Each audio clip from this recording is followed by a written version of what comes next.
What's up, DAW Nation? Welcome to episode 2.5 of Behind the DAW, where we usually interview artists and music industry experts on an emotional, philosophical, and artistic level. But as you notice, this is a 0.5 episode.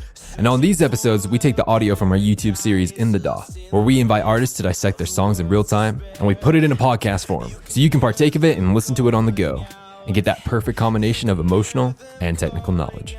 And the best part of all of this is that it's free. Forever, no matter what. Our only request is that if you enjoy this podcast and it's really helping you along your musical journey, go ahead and share it with someone that you feel would benefit from it. And that's it. If you have any questions, comments, concerns, or you just want to talk, you can contact me at Wyatt@BehindTheDAW.net. All right, DAW Nation, let's get into it.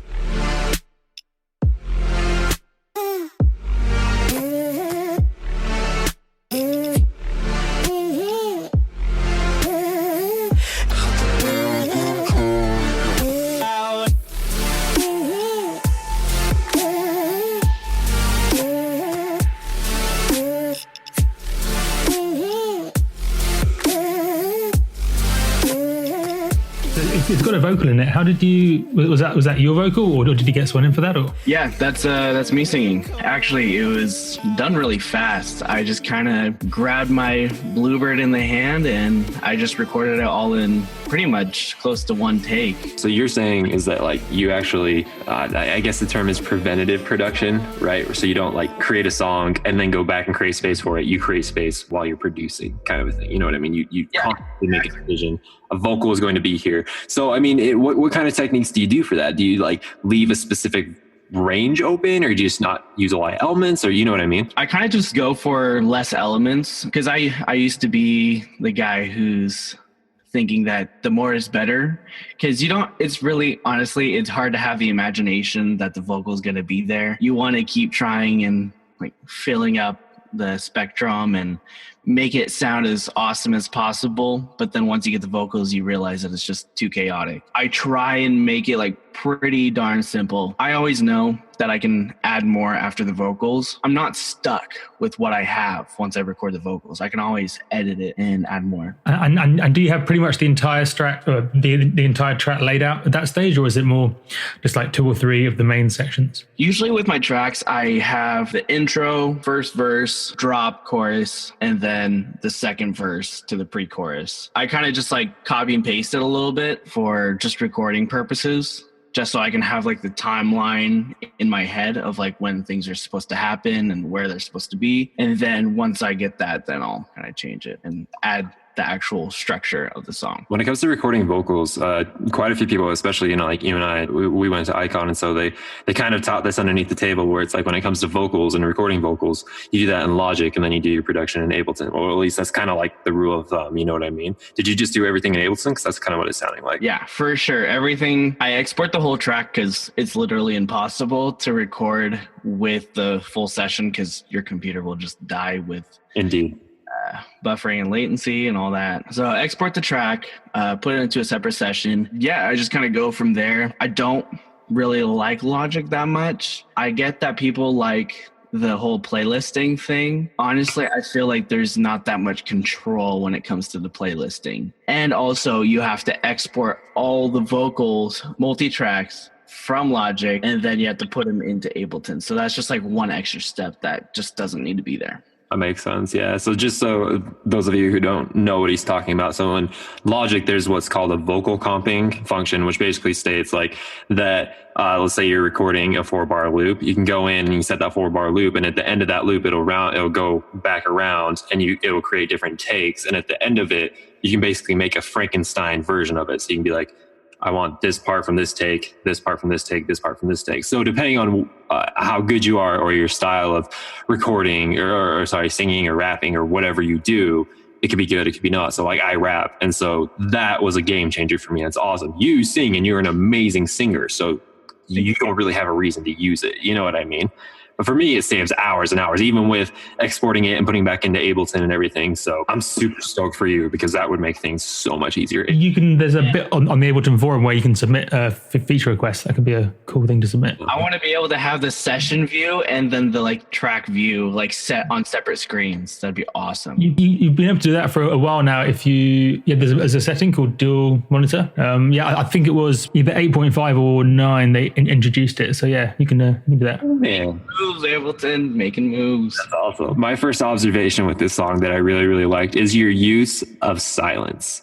It was amazing, especially in the drop. If we hop over to the drop section and just take a listen just for a second, people will see exactly what I'm talking about because it's amazing.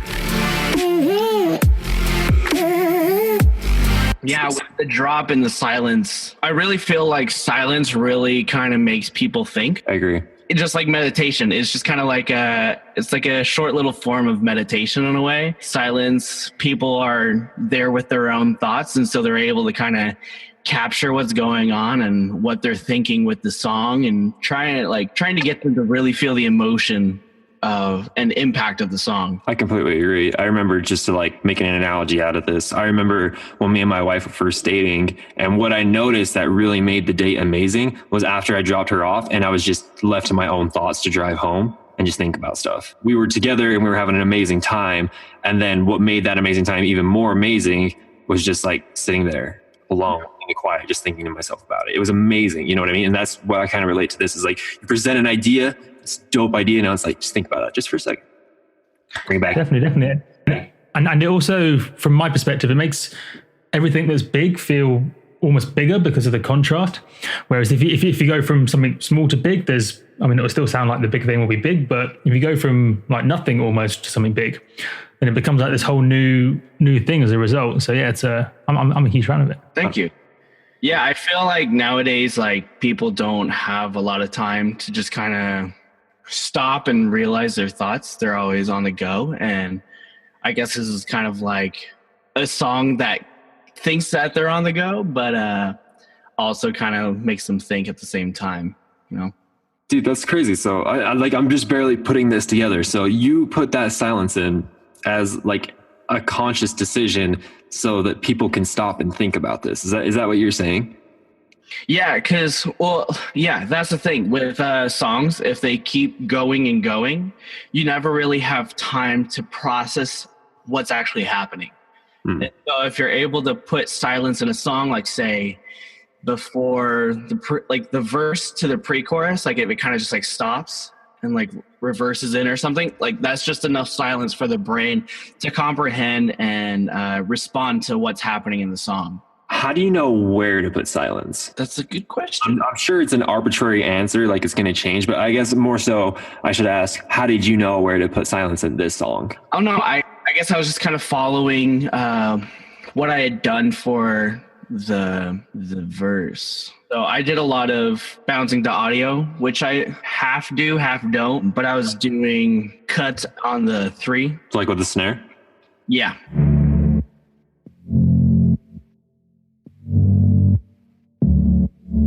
I kind of made it a lot more drastic with the drop because I wanted to really just like full on sound to nothing, to really create that like distinct impact of change, to kind of be like, whoa, oh, there's silence. Yeah.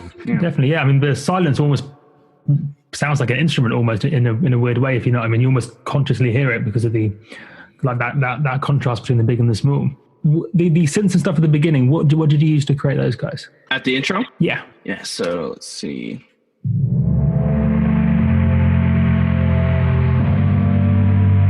Yeah, so I actually have my own preset that I made. I actually call it Water Boat because it kind of sounds like a boat underwater, like from underwater.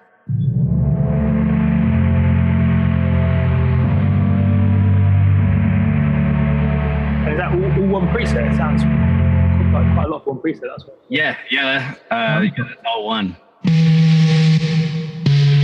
No, it's actually just the sub and noise. That makes sense. So you're taking advantage of a lot of people don't know this, but the noise oscillator in Serum can actually act as a sampler, so you can actually drag anything you want in there, and it can do it. But it looks like this Atmos 18 that you already had it in there, right? You didn't drag that in. Yeah, it was just one of the things that are the samples that are already in Serum. And it's for those who aren't that familiar with Serum, the really important button is that keyboard button, because I think by default the keyboard button, which is the key tracking button, isn't turned on. So to get the Atmos sound pitching up and down with the keyboard, you need to make sure that keyboard's button is turned on, and then it sounds like an actual oscillator almost. Kind of, I suppose.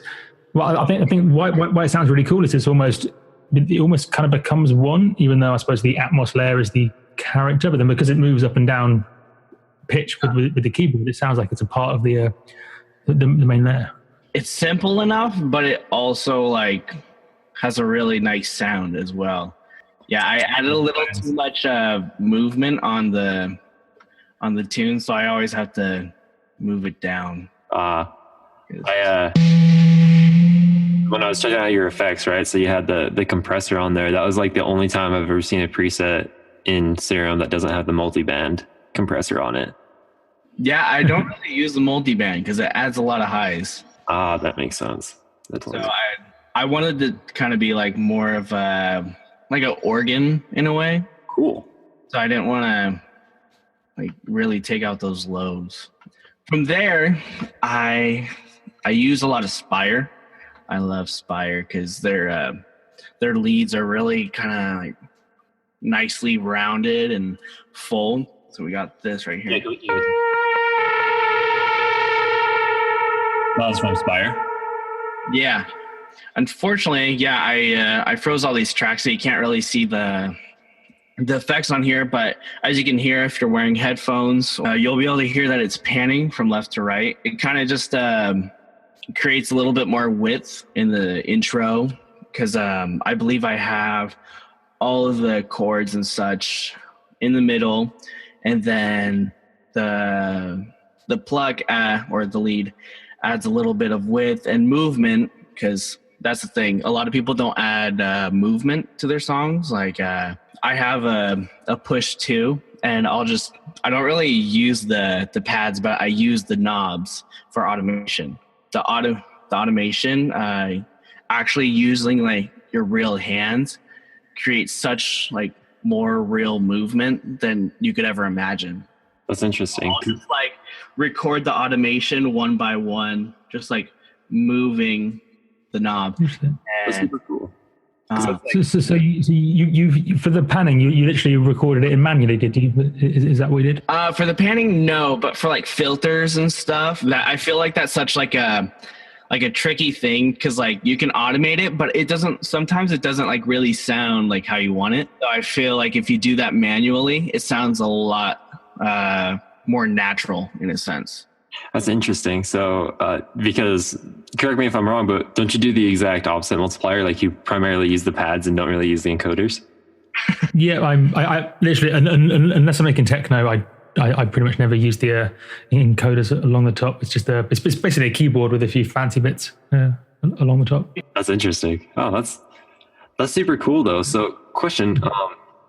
For this lead sound right here, how'd you come up with the melody? You know what? I've been playing piano for a while, and like I've been involved in music for my whole life, and I feel like things just kind of come naturally to me. I don't really like try and like think about it too hard. I feel like some people try and think about it too hard and like try and break it down theory and all that. I just kind of, as long as it's in key or whatever, as long as it sounds good, I'm down. That's really what it is. Like I'll know the key, and then I'll have an idea of the note that I want to start at, and I'll just kind of work from there. That's like awesome. I hear a chord progression, I automatically hear a melody. Wow, that's impressive.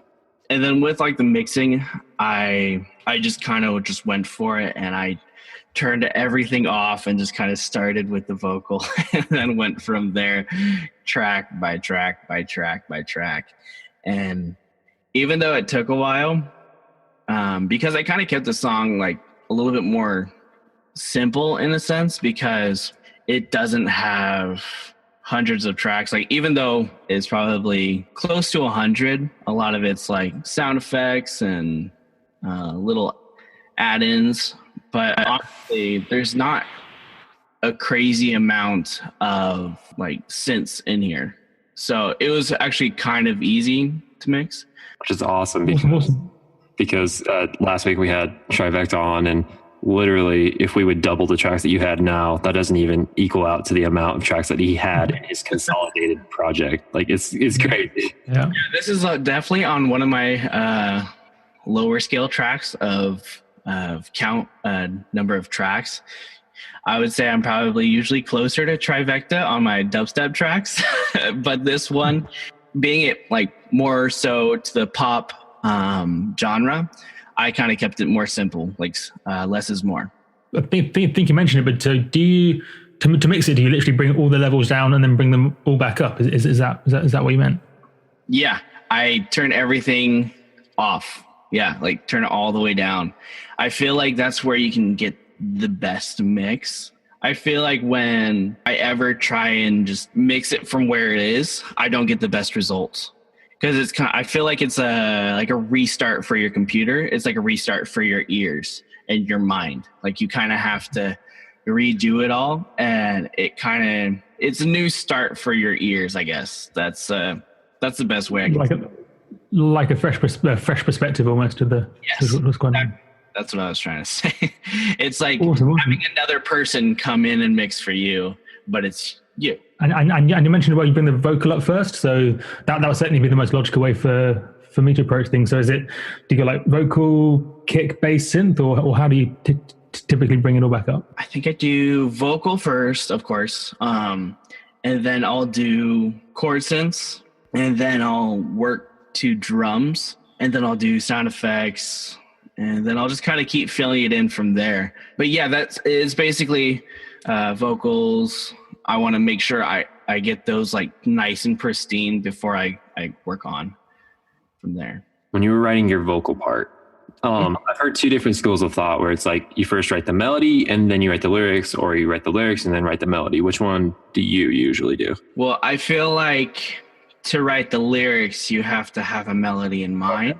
You have to have timing and melody, because if you're just writing lyrics, you're just kind of writing lyrics without timing and idea. I feel like your best ideas come to you first, and I feel like a lot of people kind of disregard their first ideas and just kind of try and find a better one than that. But usually it's your instinctive idea that's usually the most natural and fits the best, because more people will find it better fitting as well, because it'll just kind of come naturally in their heads and become more catchy in a sense. So what I do is I just bring out my phone, put on voice memos, run through the track, and just sing whatever I hear to my head and just let it come out. And I'll say some words, or it'll be mumbling. So you'll hear like little keywords like fire, or like shut the door, like whatever. And then you'll kind of just work off of those little keywords because they felt natural to you. So why try and fix it and make it different? You know, if it ain't broke, don't fix it. You know, that little cheesy line. How did you layer the vocal or process it? Because it sounded like it was pretty much as good as any vocal, to be honest. So yeah, how did you approach it? Of course, gotta tune it just a little bit to kind of make it tie with the track a little bit more. I did the typical cut, like a few dB of gain reduction. This is just kind of taking off the little top to kind of smoothing it out. If I remember right, so you definitely subscribe to the school of thought that says don't use one compressor to compress the crap out of it. Use multiple compressors to do a little bit at a time, right? Yes.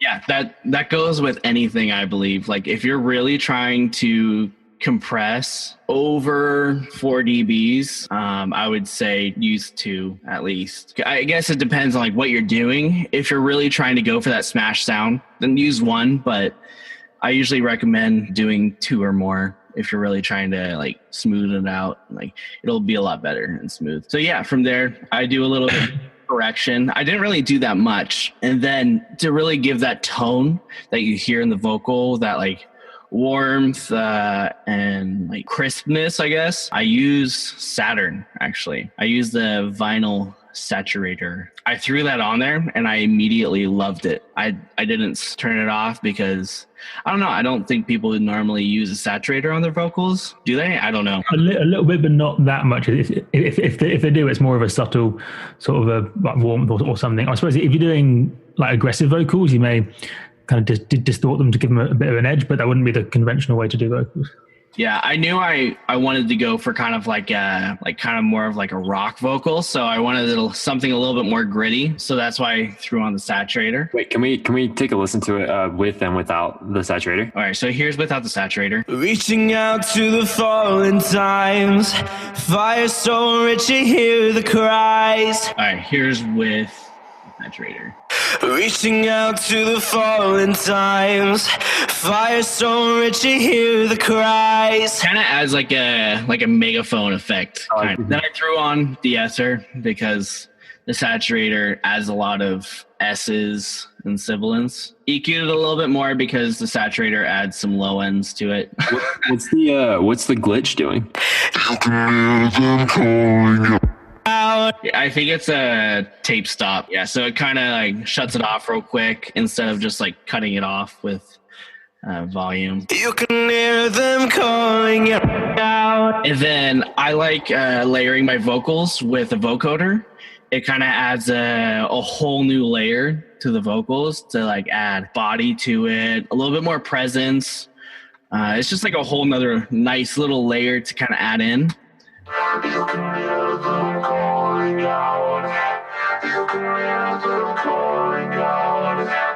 I usually just use the chords. That's kind of about it. And you know they're going to fit because they're the chords. So altogether, it sounds... You can hear them calling out. You can hear them calling out. You can hear them crying out, crying out. That's my vocals. And then I think I have...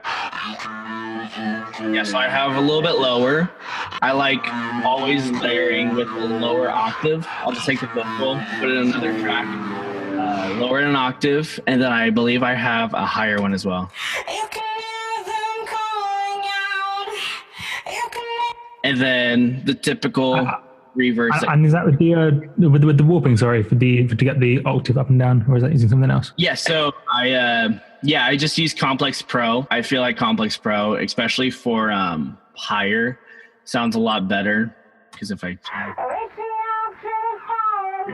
And before you show us, I just want to make a prediction for your lower voice. Do you use just Complex? Complex Pro, I believe. Oh, I use Tones this time. You're both wrong. Oh, man. I'll kind of switch around between Tones and Complex Pro. Tones kind of... I don't really know how to like describe the different like. It's like a grainy sound. That's how I like to describe the tones and texture. Yeah. So if you hear the difference between Complex, as Wyatt was saying, and then Complex Pro, which I use. Kind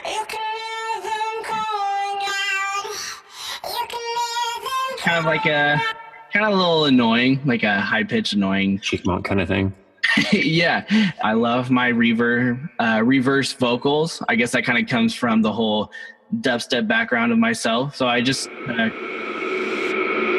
the beginning of actually the first verse, I think I just took that little part right there, just reversed it, and then I think I have some harmony. Or I think they're doubles and they're just really low.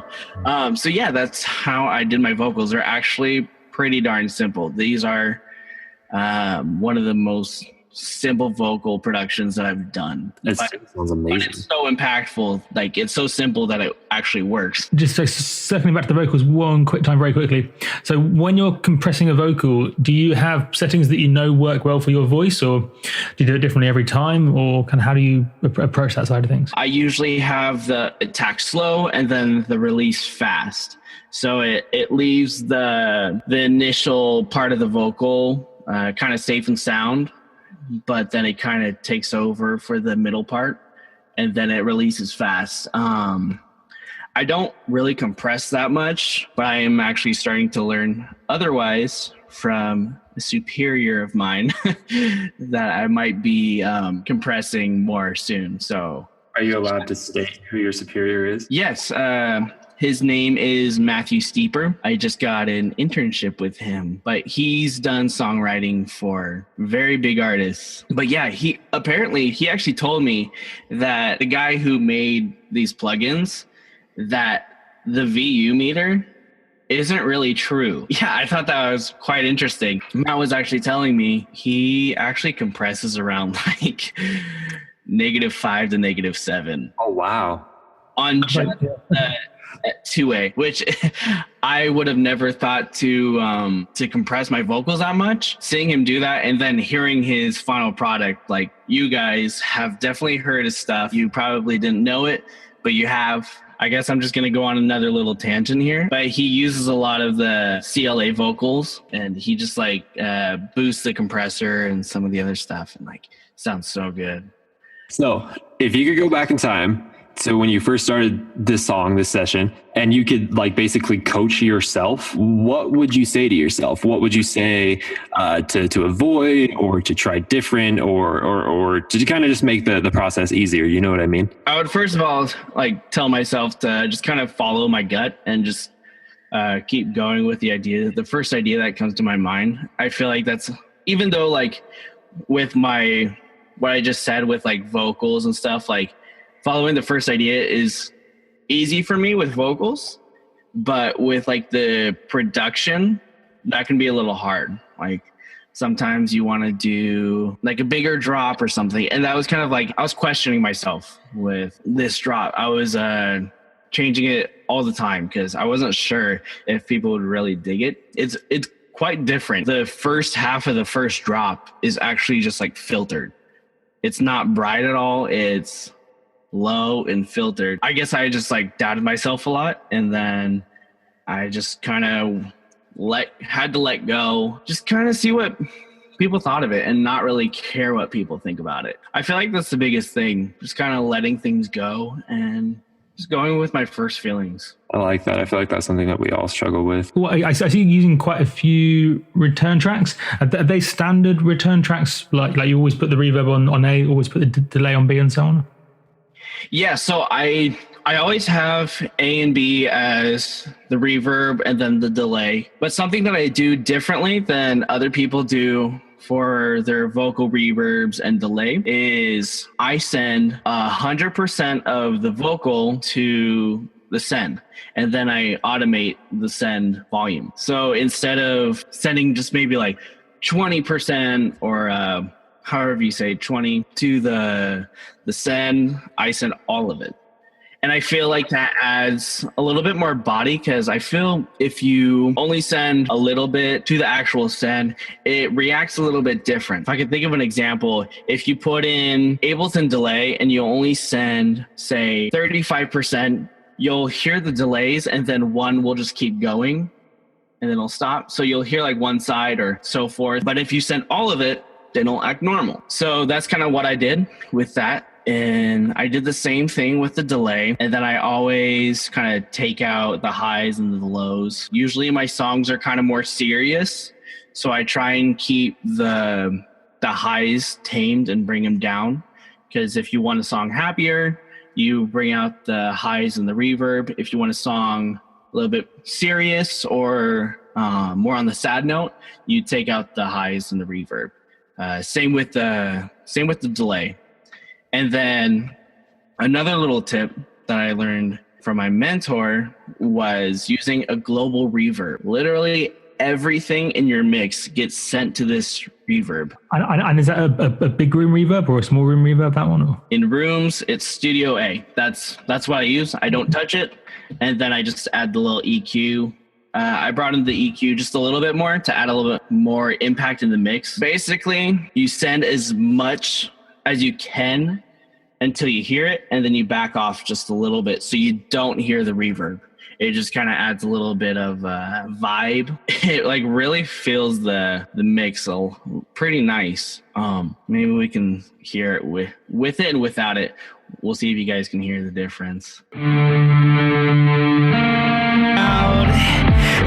hear them calling out.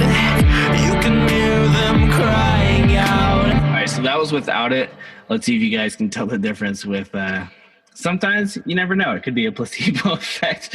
We'll never know. Here we go. You can hear them calling out. You can hear them calling out. You can hear them crying out, crying out. Unfortunately, like the sound that comes through Zoom, it actually monos it out. I don't know if you guys knew that. Well, unfortunately, so you guys can't really tell too much, but I can hear, so That's awesome though. that's a super great way to like kind of finalize your mix. Once you're done mixing, do that, and then I turn it down just a little bit so it's not too much. So I just did like -8. But yeah, I feel like that really kind of like finalizes a mix and adds a little final touches to it, you know? Was there anything in this track that you would consider technically wrong but worked in the context of this track? Again, whether from a songwriting perspective or a sound design mixing, or I would say the first drop, having it filtered, that's I feel like that's a pretty kind of wrong thing to do. Here, I'll play it for you again, and it's filtered down all the way to 3K. It's like it's filtered, but like you can't really tell too much. Things. And so, yeah, not a lot of people would think that's okay, because normally you want the highs in there and you want it to be super impactful. But I felt because it's more of an empty track that I felt like it was already impactful. So I didn't really need that. Probably all the silence that I have in the track, my track is probably, I would say like almost 30% silence, you know? yeah, the vocal over it. But if the vocal is taken out, there's probably about 30% silence in the whole track. Which is crazy, which is great. You know what I mean? It's so awesome that you pulled it off, you know? To wrap things up here, what we like to do is just to ask you, and feel free to say no, but would you like us to enter mentor mode and to tell you some of the things that we felt like would be awesome, that could improve the track even more? Yeah, sure. One thing that I noticed that would be super awesome is when you were doing your vocal stacks. So like, for example, how you tune them down and tune them up. Something that I want you to try different. I'd love to hear what you think about it. Do you have the mushroom pusher, infected mushroom plugin? It's called Manipulator. Do you have that? Yeah, I do. Have you played with the formant shifting on it? Yes, I actually literally just got Manipulator. So this track is actually kind of old. Let me get a Manipulator for you. The tone that it has, because, you know, we're seeing a lot of this, you know, people taking their vocals, pitching them down using Complex Pro or just Complex. And that's happening quite a bit. And it's cool because it's awesome. But because it's happening so much, it's starting to get to the point where it's kind of standard. You know what I mean? It's no longer as special as it was. But Manipulator, for those of you who don't know, you know, traditionally, if you wanted to create a vocal or a double or whatever it is, you had to pitch it down a complete octave or else it gets out of key. Manipulator actually shifts the formant. So the notes the person sings stays the same, but the tone changes. I love it. I use it all the time now. It's great for like little ad libs or little background things. All right, so let's try it. Here we go. So here's the regular vocal, unpitched. You can hear them calling out. All right, and then let's just bring it down like 6. You can hear them calling out. You can hear them calling out. You can hear them calling out. Yeah, because you're still singing the same notes. It's just changing the tone of your voice. You know what I mean? To me, Manipulator has a little bit higher quality than that of Ableton's just, you know, complex or tones or whatever it is. You know what I mean? Yeah, I agree. No, I kind of changed over to your process thought of with Manipulator. Awesome. That's awesome. That's all I got, though. Other than that, stupid dope song, man. yeah, I mean, I can't really see anything like bad in the song, to be honest. I mean, the software nerd in me sees the occasional bits that could potentially cause discontinuity clicks, but I mean, to be honest, I couldn't hear any, so I don't even know if it would cause any problems. So stuff like on some of your volume automations, it looks pretty vertical. So that would be one example. But then also, I think if you scroll down, I saw it elsewhere, the guitar, maybe the track volume. You did a nice little slope. So yeah, you did it correctly, quote unquote. So yeah, if you zoom in on the end of the automation on the Omnisphere, yep. So if you zoom in there, so yeah, you did the thing that I didn't realize you did. So yeah, my feedback doesn't even apply. Yeah. So for those who haven't seen that before, if you automate things like volume or filters like vertically, you sometimes get like a weird little click. Not always, but sometimes. So it's just a little thing to look out for. So it kind of looked like you had, but no, you've done the. I thought I did too. Yeah, yeah. So I mean, to be honest, there's nothing really I'd really change on the track. To be honest, I mean, it's really cool. I mean, maybe you could argue the reverb on like coming through everything might not be the standard approach, but well, yes, most people probably wouldn't do. I personally really like it. I mean, I oftentimes stick like reverbs on the master because I mean, people used to do it, so maybe it's more of a trendy thing. And in my opinion, providing you do it subtly, you get all the benefits of it sounding much nicer through headphones, but then it doesn't completely ruin it coming out through big speakers.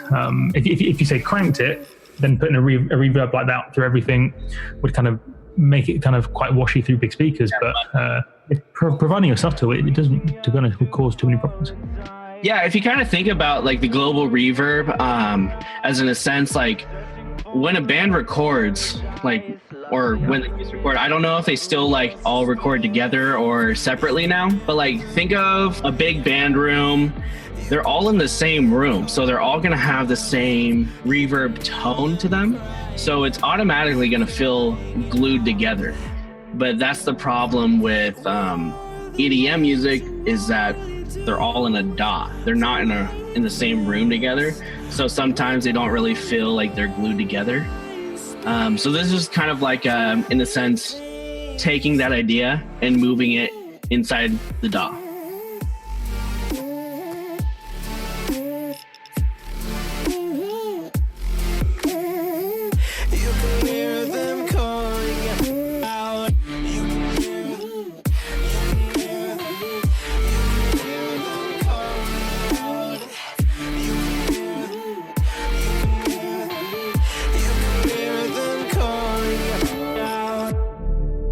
Thank you so much for listening to this episode of Behind the DAW. We really hope you enjoyed it. Did you enjoy the questions that we asked, or would you have liked to hear different ones? If you're listening to this on iTunes or any other podcast-related app, make sure to subscribe and leave a review. And if you're listening to this on SoundCloud, make sure to like, comment, and follow, and we'll see you next time on Behind the DAW.